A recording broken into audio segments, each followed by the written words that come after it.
United states of আমেরিকাতে একটা conference হয়েছিল। ওই কনফারেন্সটা হচ্ছে পৃথিবীর যত ধর্মগ্রন্থ আছে সবগুলো ধর্মগ্রন্থের 10 মিনিটের আবৃত্তি শোনানো হবে। 10 মিনিট করে সময় সব ধর্মের ধর্মীয় কিতাবের শায়েকরা, গুরুরা, ধর্মনানকরা আর ফাদাররা আর কারীরা বসেছে। বিচারকের সামনে একটা সবুজ বাতি, একটা লাল বাতি। সবুজ বাতিতে চাপ দিলে আবৃত্তি শুরু, রেড বাটনে চাপলে আবৃত্তি শেষ। প্রথমে ডাকা হয়েছে শ্রীমত ভগবত গীতা, পড়ার পরে বিচারক রেড বাটনে প্রেস করেছে, সময় শেষ, নেমে গিয়েছে। এরপরে ডাকা হয়েছে ত্রিপিটক, এরপরে ডাকা হলো দশাতীর, এরপরে ডাকা হলো গ্রন্থ সাহেব পড়লো, জিন্দাবেস্তা পড়লো, এরপরে ডাকা হলো উনি এসে ওনাদের বাইবেল পড়ে গেল 10 মিনিটের জন্য। সব ধর্ম গ্রন্থের আবৃত্তি এবং তেলাওয়াতের পরে সর্বশেষে মুসলমানদের ধর্মগ্রন্থ কোরআন আবৃত্তি করার জন্য ডাকা হয়েছে।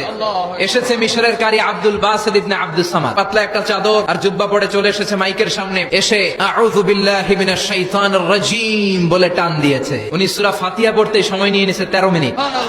শ্রীমত ভগবত গীতাওয়ালারা হাততালি দেয়, সময় শেষ, কোরআন গেছে। কিন্তু কি আজীব তামাশা, বিচারক তো লাল বাতি চাপে না। আব্দুল বাসিত কয় এই তো সুযোগ, বিচারক যেহেতু লাল বাতি চাপে না, আমি আরেকটা সূরা ধরি।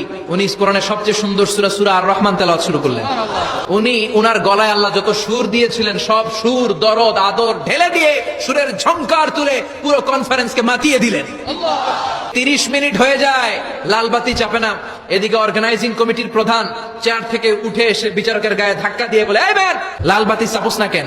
ওরে ধাক্কা দেওয়ার পরে বিচারক ভূত দেখার মতো চমকে উঠছে, কি হ্যাঁ লাল বাতি?